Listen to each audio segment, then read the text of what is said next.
Yo soy tú mismo. Escuela de Sabiduría de la No Dualidad. Grupos de estudio y prácticas de las enseñanzas. Info hola@yosoytumismo.com.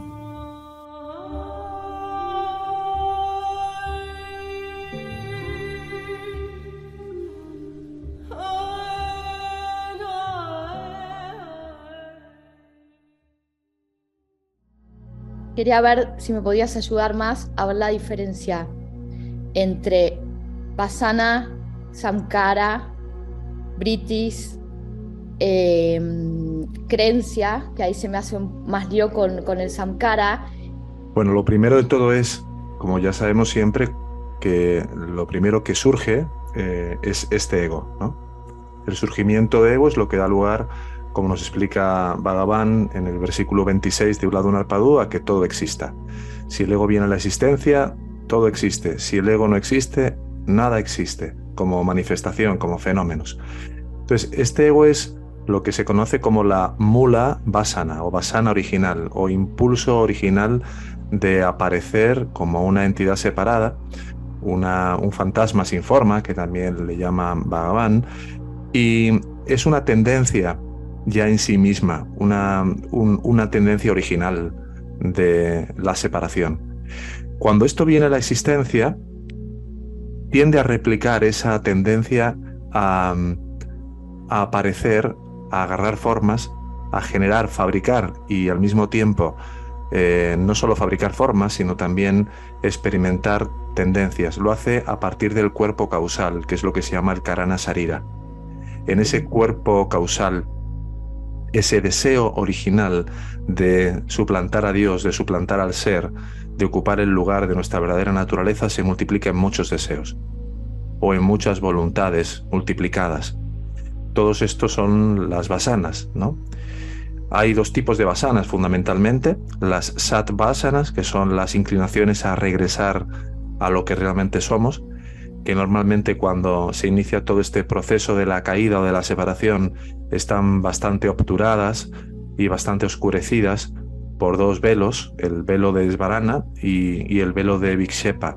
Uno es el velo del olvido de nuestra verdadera naturaleza, que es un manto negro, por decirlo gráficamente, que oscurece completamente el recuerdo de todas las vidas y fundamentalmente el recuerdo de lo que realmente somos. Y el velo de Vikshepa es la multiplicidad precisamente a través de la cual este ego se multiplica y se subdivide en múltiples aparentes jivas, ¿no? O seres individuales. Cuando estas vasanas, que son la primera capa, la más sutil, empiezan a moverse, por decirlo así, a temblar, empiezan a generar vrittis. Vrittis son pensamientos. Estos pensamientos van, digamos, manifestándose en capas no tan sutiles, pero todavía sutiles, de lo que se conoce como el Sukshma Sarira, que es el cuerpo sutil, y empiezan a generar, cada vez densificándose más, empiezan a generar poco a poco todo tipo de manifestaciones o materializaciones, siempre como pensamientos, pero vibrando a un nivel cada vez más y más denso. Cuando se produce la cristalización de una serie de vrittis, de pensamientos, a los cuales se les confiere atención, se les da un cierto grado de credibilidad, se cree en ellos, se considera que es verdad que pueden generar los efectos que parecen que van a generar, etcétera, etcétera, estos vrittis empiezan a generar un surco en la mente. Un surco en la mente quiere decir hay un nivel de profundidad en su manifestación, de peso, de intensidad, y esto es lo que se conoce como un samskara. Un samskara es un pensamiento que se ha hecho fuerte. Es lo que, por ejemplo, se puede conocer coloquialmente como alguien que está obsesionado con algo, que tiene una obsesión a pensar de una determinada manera, o que tiende a repetitivamente siempre tener una idea que se repite y se repite. Esto es a lo que llamaríamos un samskara. Cuando varios samskaras se asocian entre sí, porque hay una serie, digamos, de elementos que los unifican o que los aunan en una dirección determinada, es decir, hay una visión del mundo un entendimiento de cómo deben de ser las cosas o cómo debo de comportarme en una situación, cuando varios de estos samskaras se asocian entre sí, terminan configurando lo que llamamos una creencia, ¿no? Una creencia es una visión del mundo, una visión de cómo debe de ser, de cómo funciona la realidad, de cómo funcionamos, de cómo tenemos que actuar, de lo que sea, que genera automáticamente o da lugar a que estas vasanas estén, por un impulso, digamos, de retroversión, a que se generen más y más pensamientos de la misma índole. Con lo cual serían un poco las diferencias, digamos, es un conglomerado de creencias, en definitiva, todo lo que son los samskaras. Y dan lugar a que la mente esté proyectando constantemente, dan lugar a la proyección y a la generación de escenarios de todo tipo.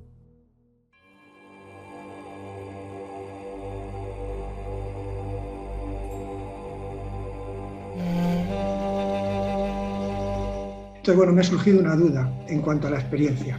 Bueno, la experiencia es la siguiente: tú te sitúas digamos, en la conciencia, bueno, esa conciencia no pura, ¿no? De observador, y entonces empiezas a observar el cuerpo, por ejemplo, y bueno, pues aparecen las sensaciones, emociones o las molestias, ¿no? Bien, la mejor opción, sin duda, siempre y cuando veamos que en nosotros esto fluye, o por lo menos no notemos una especial resistencia como para no tratar, ¿no?, de que eso poco a poco, ¿no?, pueda ir ocupando su espacio, es la de ignorar al pensamiento sin querer llevar a cabo ningún tipo de procedimiento de ninguna clase, porque cuando escuchamos autoindagación, como cuando escuchamos el nombre, ¿no?, de cualquier fórmula, de cualquier técnica, inmediatamente nuestra mente, y más en aquellas personas, ¿no?, que son más procedimentales o más estructurales, empezamos a pensar en ver cómo se hace, cuál es el paso 1, cuál es el paso 2, qué tengo que hacer si el paso 2 no funciona. Nuestra mente funciona muy así, ¿no? Y en este caso, de lo que estamos hablando es de relajarte, quizá con la ayuda de la respiración, si lo necesitas, si la mente está muy agitada, centrándote al inhalar, en la inhalación, en la exhalación, o con yo soy, o con el japa del yo, con cualquiera de las técnicas, ¿no?, que ya conoces para quitar la mente, y a partir de ahí simplemente no querer hacer nada con los pensamientos, no querer hacer nada, ni tampoco no querer hacer no nada, es simplemente permitir que haya un relajamiento, y cualquier cosa que surja se ignora, pero no se ignora como algo que tengo que quitar, ¿no?, o como algo que no puede estar, o como algo que no puede darse, porque eso lo activaría, le daría más fuerza, ¿no?, sino simplemente darme cuenta de que eso no es lo que ahora mismo me reconozco en mí como esa presencia interior. Entonces descarto el surgimiento de cualquier, o la irrupción de cualquier tipo de fenómeno mental, sensorial, emocional, hasta que poco a poco te vas ensimismando y te vas aquietando, plenamente despierto a ti mismo como esa presencia, plenamente consciente de ti mismo como esa consciencia.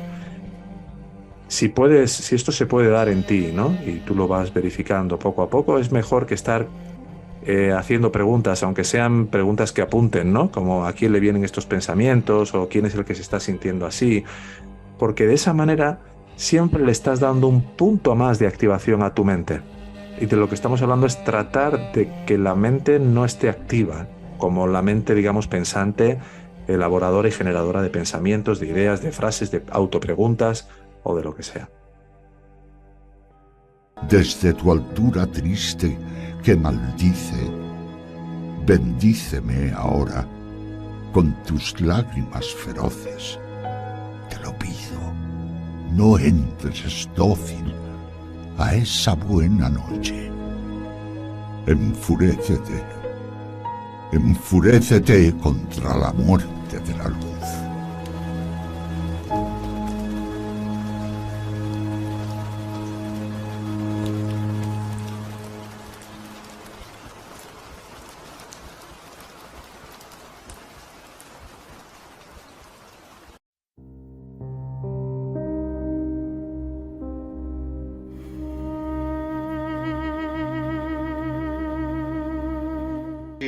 ¿Me podrías ayudar con con el tema de la gestión emocional, porque ahora me he dado cuenta que he sido adicto de las emociones, tanto las emociones de euforia como las emociones, el polo contrario, ¿no? Las de depresión y tristeza.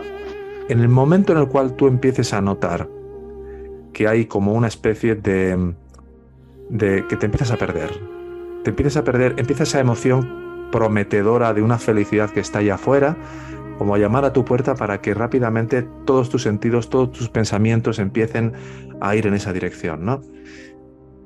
Tienes que ver que desde el punto y hora en el cual tú empiezas a sentir agitación, aunque sea una mínima agitación de deseo, lo mismo que al revés, una mínima agitación en el sentido de tristeza, de apatía, inmediatamente lo más importante es retirar tu atención de ese tipo de pensamientos, porque ya sabes a dónde te van a llevar.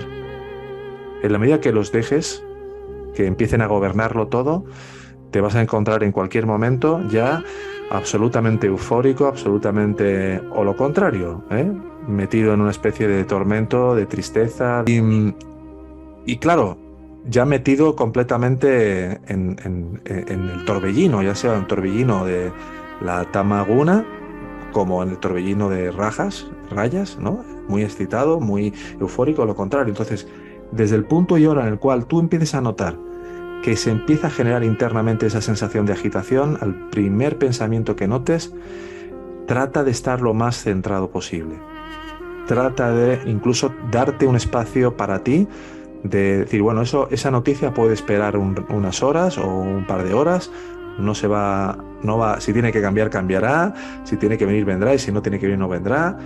Y ponerte como la máxima prioridad, incrementar el nivel de atención por tu parte a ti mismo como consciencia, de aquietarte en ti. Hay una lucha en mí y al final acabó porque el deseo de experimentar es muy grande, la lucha es muy grande y muchas veces acabo con una sensación de frustración con todo esto. Claro. Entonces, no es un tema de reprimir los deseos, sino de entender a dónde te conducen los deseos. Ver que siempre que estés teniendo la sensación de que hay algo allá afuera que va a poder hacerte sentir feliz, de que tiene el poder de hacerte sentir mejor, de que en esa medida es muy importante que si notas que la euforia sube, que si la tensión sube, que puedas darte cuenta con la mayor claridad posible, ¿no?, de esa ilusión, de lo que tú crees que te está proporcionando eso. Porque hay algo que todavía crees y que para ti tiene mucho valor. Entonces, que puedas entregarle también, aplicar la entrega y rendirle con todo tu corazón eso que sabes que es una ilusión, por más que te apetezca vivirla, ¿no? Por más que te apetezca vivirla, como con cualquier forma de adicción, ¿no? Por ejemplo, imagínate que estamos hablando de la adicción a un vaso de vino, ¿no? Aquel que tenga una gran adicción al vino o al whisky sabe que eso le va a proporcionar aparentemente una sensación de relajamiento cuando lo tome, ¿no? Pero ¿qué es lo que va a ocurrir cuando alguien se toma esa primera copa de vino, ese cigarrillo o lo que sea que tenga adicción? Lo que hay es un aquietamiento de la mente, natural. Pero el problema es que se asocia el consumo de esa sustancia con el aquietamiento de la mente. Entonces, ¿por qué no aquietar tu mente sin la necesidad de ningún tipo de sustancia que al final va a perjudicarte y te va a hacer más y más esclavo? Por lo cual ahí hay que desarrollar la fuerza de la voluntad, la rectificación de nuestra voluntad para no seguir la dirección de ese deseo, pero de una manera inteligente. No es que estoy reprimiendo y no puedo vivir esto, no. Sé a dónde me conduce. Sé para qué estoy queriendo, en última instancia, vivir esta experiencia a través de experimentar esta emoción de total y completa agitación. Sé que con eso vuelvo a fortalecer mi sensación de dependencia con respecto a vivir esa emoción de nuevo. Rinde y entrega el propósito que tú sabes que en el fondo está detrás, que es estar dispuesto a renunciar a darle a ese tipo de persona o de situación o de sustancia la fuerza y el poder que actualmente le quieres dar. Esto muchas veces, ¿sabes lo que pasa?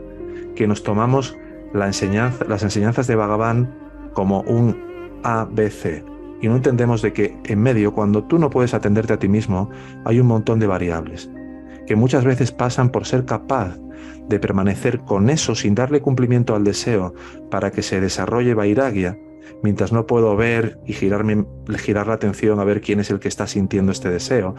Y entonces, al desarrollar tu capacidad de permanecer con todo eso, también darte cuenta de que al cabo de X caídas muchas veces, eso no es tan fuerte como lo que tú realmente eres.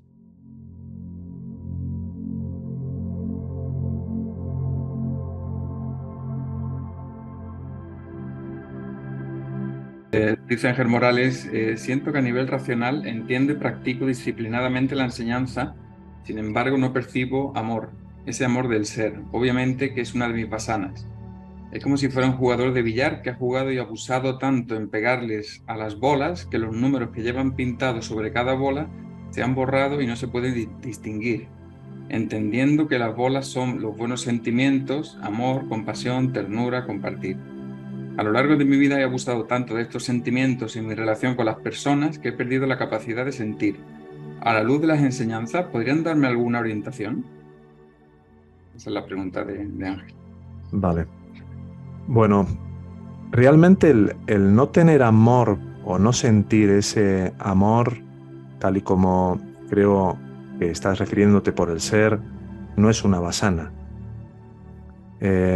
Sentir amor por el ser es la resultante precisamente de tratar de conocerte a ti mismo siendo eso que realmente eres a través de la autoinvestigación. Y al principio y durante quizá más tiempo del que podríamos querer, no notamos nada, porque no hemos llegado a estar lo suficientemente, perseverantemente tratando de permanecer ahí como para que un rayito de dicha, un reflejo de ese amor del ser de Bhagavan se exprese. En la medida que perseveres con tu práctica, poco a poco, mucho a mucho, con mucha paciencia, con una enorme paciencia, empezarás a reconocer una sensación como de refugio, de paz, de quietud, de dulzor, que no es de este mundo y no tiene nada que ver con quizá los sentimientos que pudieras estar esperando llegar a sentir con relación al ser. Sí parece, por lo que detallas en tu pregunta, que ha habido un hartazgo o un cansancio en ti por experimentar determinados sentimientos o emociones relativos a la cercanía, al cariño, a la empatía o lo que fuera con relación a los demás, probablemente porque ha habido un desencantamiento en ti, ha habido un cierto grado, digamos, de deterioro de las expectativas en personas o en relaciones o en lo que sea, y le llamas a esto desgaste, pero como si fuera algo negativo, ¿no?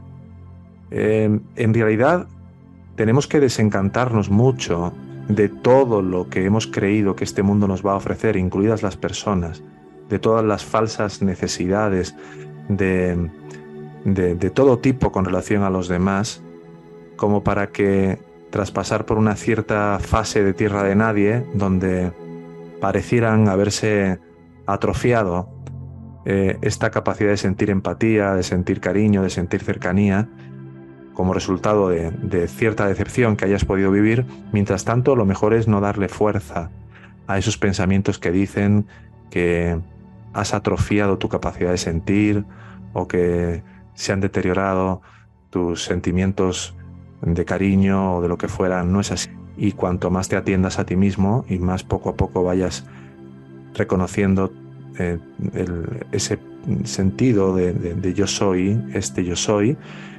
irás notando también hacia los demás y en tus relaciones un cambio paulatino.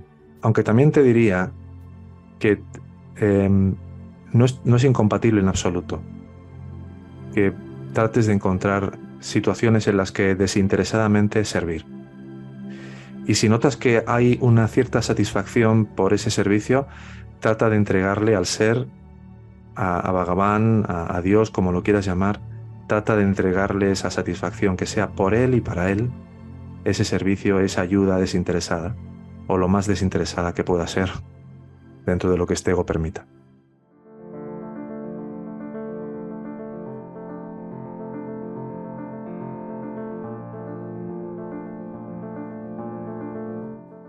El tejido del tiempo y el espacio es lo que le permite a este ego jugar todos sus juegos, ¿no? Uh-huh.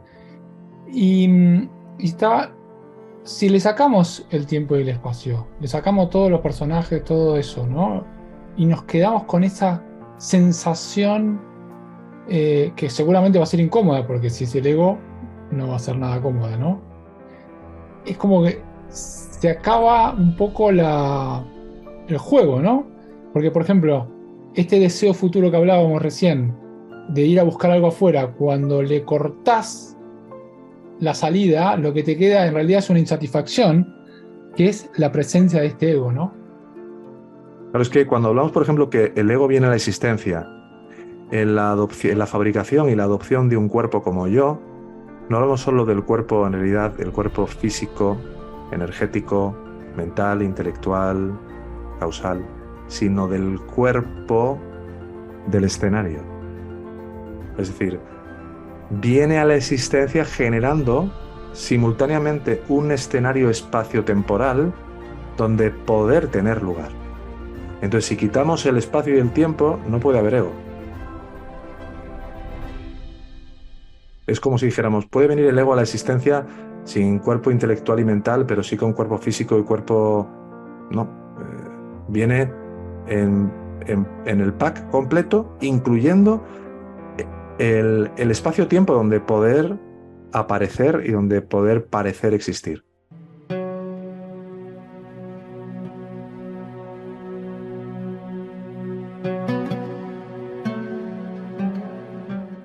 Todo el mundo dice lo que es mejor para ti. No quieren que busques respuestas, sino que creas en las suyas. ¿Me lo dices a mí? Hablo de ti, de tus amigos, de tus colegas, de tus periódicos, de la tele. A todo el mundo le encanta hablar lleno de desinformación. No quiero cambiar eso porque es un proceso. Pero simplemente yo creo que no está mal el dar consejos, aunque sea que tengan relación con la enseñanza o relacionados o dar algunos consejillos sin intención de salvar a nadie ni de cambiar a nadie. Es decir, porque sabes que le puede venir bien. Entonces ahí yo creo que no es malo eso, ¿no? No, claro que no. Desde el amor, siempre haciéndolo desde el amor, no desde el yo salvador, sino desde el amor. Claro, lo importante es ver, espero algún cambio y si este no se produce me frustro. Me han pedido un cuidado en un momento determinado o estoy tratando de ofrecer yo un cuidado sin que me lo hayan pedido bajo una expectativa de que eso le salve, le ayude. O sea, hemos de ver internamente, ¿no? Porque hay personas que se resienten si no siguen nuestros consejos, ¿no? Hay que tener cuidado con esto, ¿no? Tú imagínate que le dices todo esto a tu padre y al día siguiente le vuelves a llamar, o a los 3 días, después de varios días diciéndole varias cosas, y él te dice, ¿sabes qué? No me interesa nada de todo lo que me has sugerido, porque eso a mí no me sirve ni me vale, ¿no? ¿Cómo te quedarías? Si quedara el más mínimo resquicio, o el más mínimo réspice de tristeza... De frustración o frustración. Sí, exacto. Podrías ver que hasta cierto punto o en cierto grado sí realmente tú querías salvarle de eso. Sí te creías de alguna manera con el poder de conseguir que él se sintiera mejor. Lo mejor siempre es ser un ejemplo. Lo cual no quita que, imagínate, estás hablando con él y te dice, mira, me pasa esto y, oye, ¿tú cómo lo verías, hijo, no? Y entonces le digas, pues mira, pues a mí me sirve, ¿no?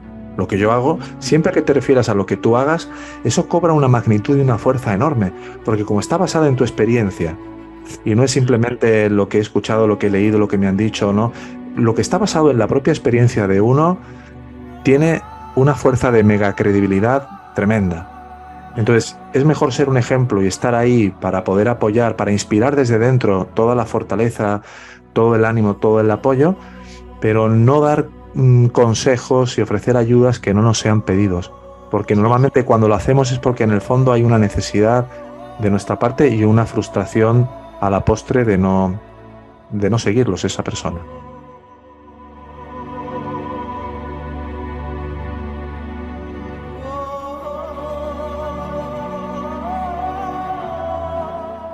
Robert Adams dice que nosotros, aunque en un principio no lo sintamos, debemos ver al ser en todas las cosas y sentirnos nosotros también como el propio ser, ¿no?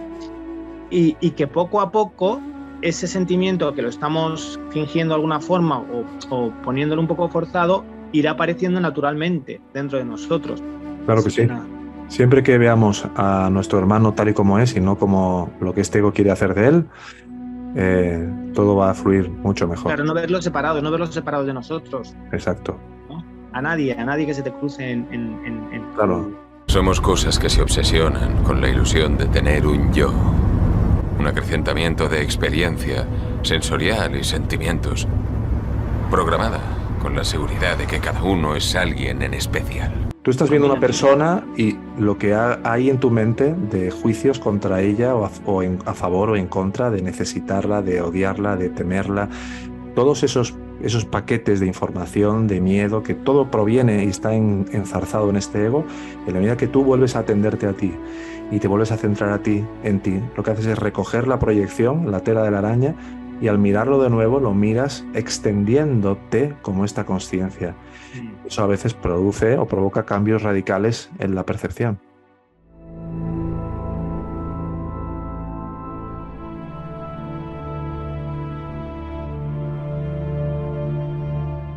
Pasa en todos los niveles, por ejemplo, incluso en la enseñanza.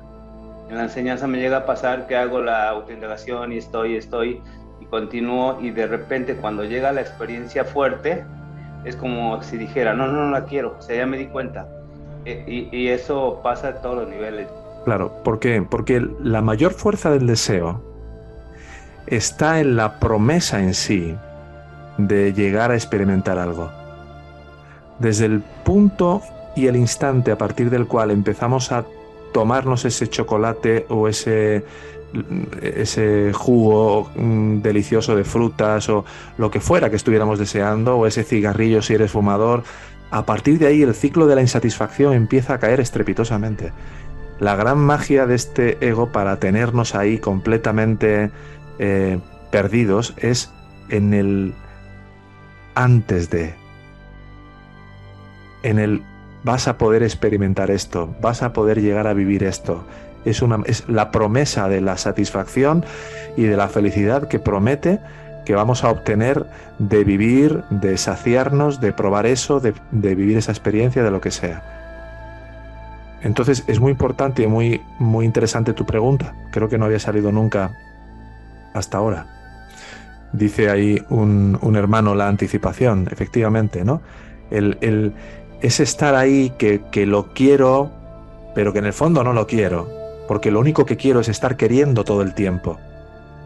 ¿Entiendes? Sí. Ese es el gran kit de la cuestión. Estar en un estado de necesidad, de deseo, donde lo menos importante es ya incluso el hecho de consumar el deseo, sino estar en esa pulsión de vivificar y sentir la tensión de que no soy suficiente y de que va a haber algo que me completará. Qué gran truco, ¿no? Porque es todavía más retorcido que el tomarte la pieza de chocolate o lo que sea. Porque tú dices, bueno, pues por lo menos cuando me tome el chocolate me quedaré satisfecho, ¿no? Y te lo tomas y... No, es como que tienes que estar en ese estado constante de tensión deseantes, de estar deseando, para sentirte vivo, para que este ego se sienta de alguna manera excitado, activado, con vida, ¿no? Con lo cual ahí, tremendamente importante, ¿no?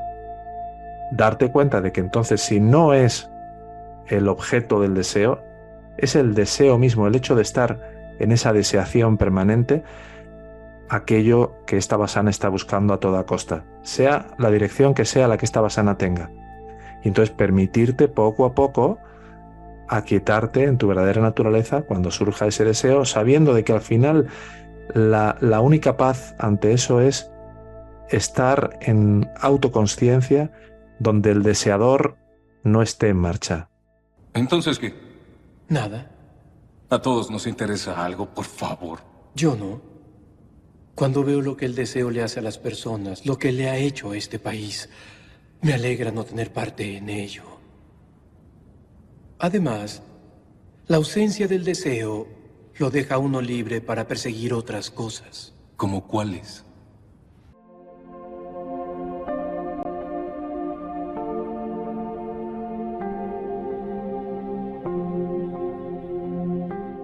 Aclarar un poquito esto, la relación entre la devoción y la rendición. Sí. No sé si me he expresado bien. Sí, perfectamente. Están tremendamente relacionadas, ¿no? La rendición, el abandonarnos, el rendirnos, el entregarnos, tiene que ver con que tenemos un tremendo apego y amor malentendido por este cuerpo-mente, por esta persona como yo. Hemos confundido el verdadero yo que realmente somos, que es pura consciencia, lo hemos confundido con este cuerpo. Y entonces todo nos tiene que cuadrar mientras estamos tan identificados con este cuerpo y con todo lo que son las extensiones de este cuerpo, mis hijos, mi pareja, mi trabajo, mi nacionalidad, mi casa, mi coche, todo tipo de relaciones, extensiones de mí. Entonces, en la medida que yo voy atendiéndome a mí mismo y voy reconociendo que yo soy el que soy, que yo soy esa conciencia pura, tengo que también estar dispuesto a ir poco a poco facilitando el no poner resistencias, el no poner palos en la rueda, para que Vairagya, que es el desapasionamiento, también vaya abriéndose espacio.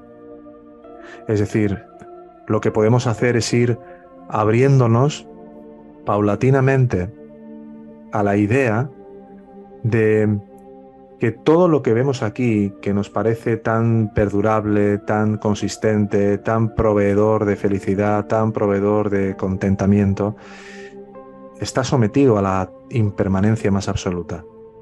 Entonces tenemos que estar dispuestos a incrementar nuestro grado de conciencia sobre esa constante impermanencia de todas las cosas, de todas las relaciones, a cómo todo lo que parece prometer aquí algún tipo de felicidad como un objeto, en realidad es una total ilusión, porque es la proyección de la luz de mi conciencia, que al ponerla y posarla sobre un objeto, pareciera hacerle o darle a ese objeto, a esa persona, un poder de hacerme feliz, ¿no? Pero es porque estoy contemplando eso, ¿no? Hay un ejemplo que Bhagavan solía poner a menudo, que es el de un perro que se escapó, llegó a un cementerio y encontró un hueso y empezó a roerlo porque le parecía un hueso que pudiera estar muy rico, y empezó a roerlo, y conforme lo iba mordisqueando, las propias astillas del hueso se le clavaban en el labio del perrito, y eso hacía que hubiera sangre en el hueso. Claro, cuando veía la sangre en el hueso, mayor era su sensación de que le iba a hacer feliz, de que le iba a estar muy rico el hueso, y más lo mordisqueaba y más se clavaba las astillas en el labio, ¿no? Esto es lo que nos ha pasado con todo aquello que creemos que nos da felicidad aquí.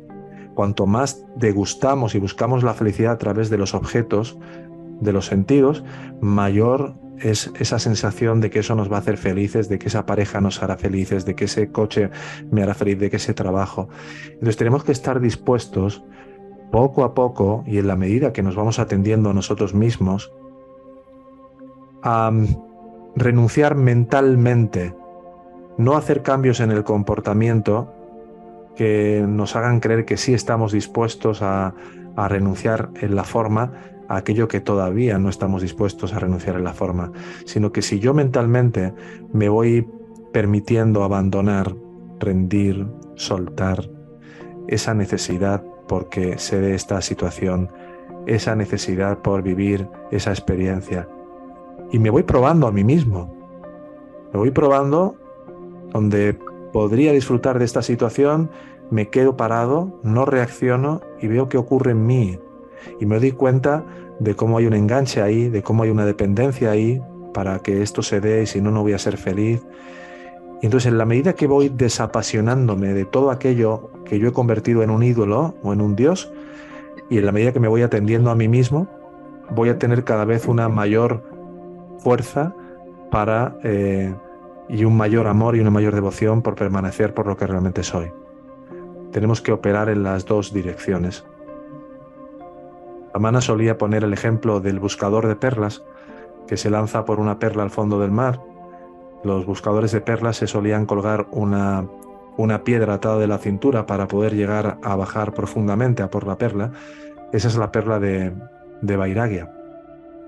Cuanto más desapasionados estamos de este mundo, cuanto menos tratamos de fortalecer todo aquello que son apegos, que son necesidades, que son deseos en este mundo, más pesamos como el ser y menos pesamos como ego, como para que nos saque a la superficie, ¿no?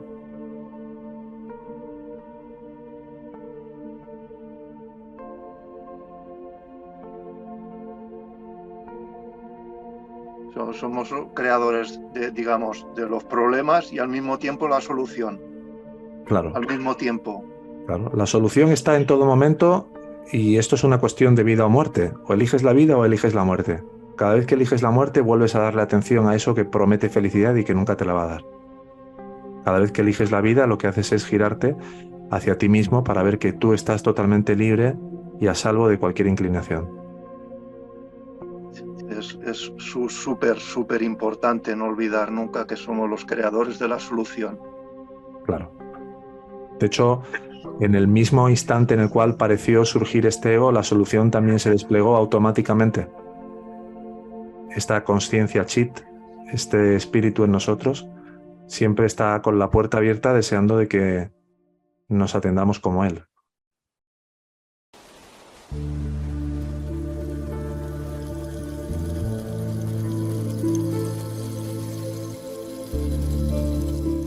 Para profundizar en esa devoción y al mismo tiempo delimitar la siempre intencionalidad del ego de apropiarse incluso de esa vocación, de esa devoción hacia el ser, ¿no? Claves, directrices para separarlo uno de lo otro. Gracias. Bien. Cuando nos planteamos cómo poder incentivar e incendiar la devoción por el ser, no hay más clave verdadera y poderosa y potente que la de ir en la fuente, hacia la fuente de ese amor. Y vamos como, cuando empezamos en este camino, vamos como primerizos, ¿no? Creyendo que la fuente de ese amor no es nosotros mismos, vamos como carentes de él, siendo totalmente ese amor infinito. Y sin darnos cuenta de que el simple hecho de plantearnos ir en la dirección de ese amor que es nuestra naturaleza esencial, que es Atma Swarupa, ya es en sí mismo un movimiento que el amor ha ejercido para dirigirnos hacia ahí. Cada pequeño paso que damos hacia el ser, él da 10 hacia nosotros.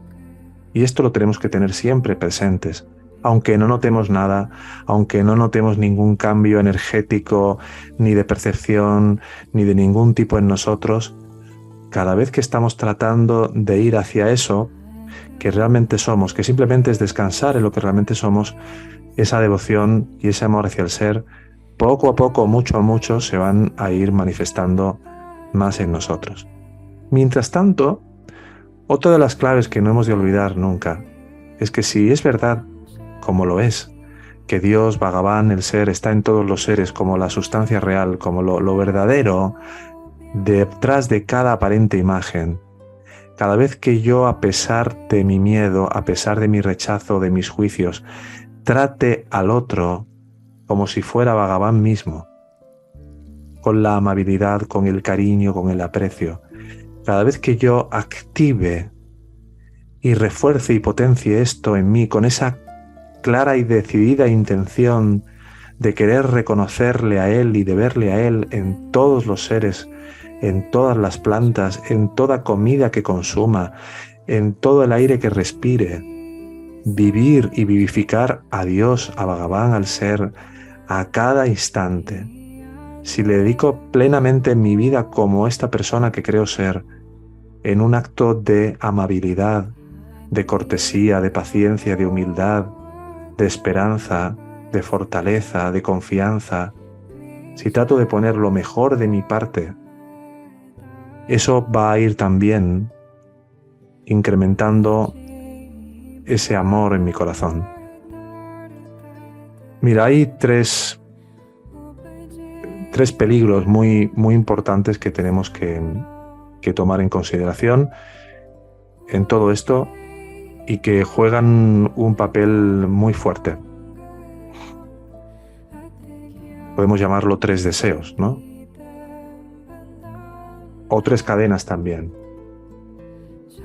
La primera cadena es el deseo de encontrar a través de todo esto algún tipo de reconocimiento, algún tipo de nombre, de fama o de poder con relación a los demás, bajo las buenas y santas y sagradas intenciones que tú creas que te están impulsando en esa dirección. El segundo tiene que ver con que hay una cadena muy fuerte que es la que tiene que ver con la riqueza y con el sexo.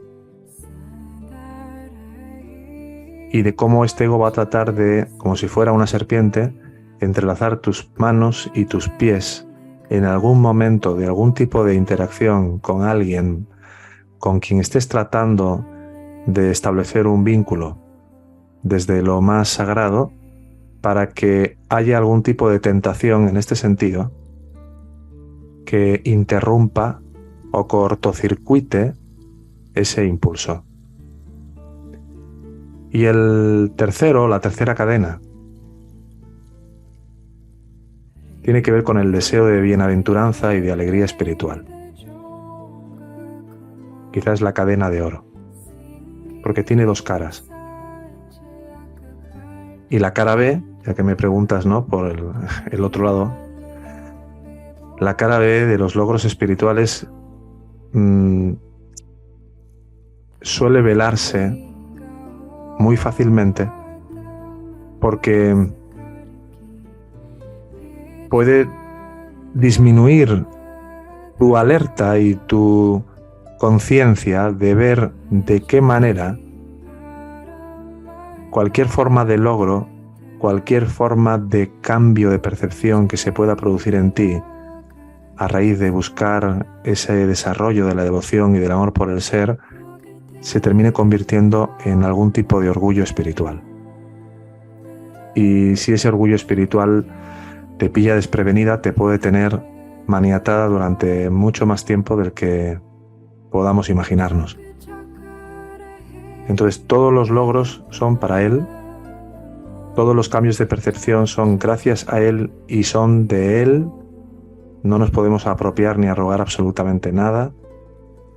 Y bueno, estas serían varias cadenas que pueden atenazarnos en todo esto.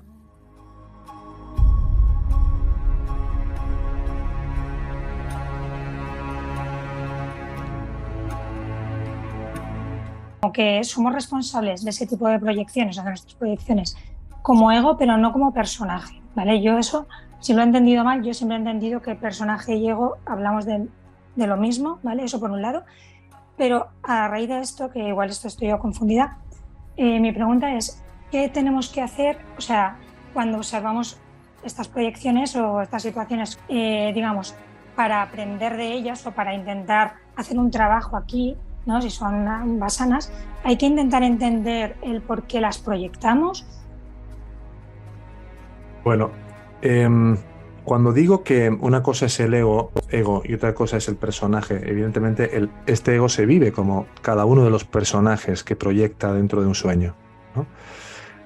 Pero cuando como personaje creemos que somos los que hemos generado los pensamientos que llegan a la mente, cuando podemos darnos cuenta de que no hacemos absolutamente nada para que llegue un pensamiento a la mente, sino que siempre los vemos cuando ya se han manifestado, ¿no? Nadie tiene la capacidad de generar un solo pensamiento, ¿no? Te das cuenta cuando ya está ahí.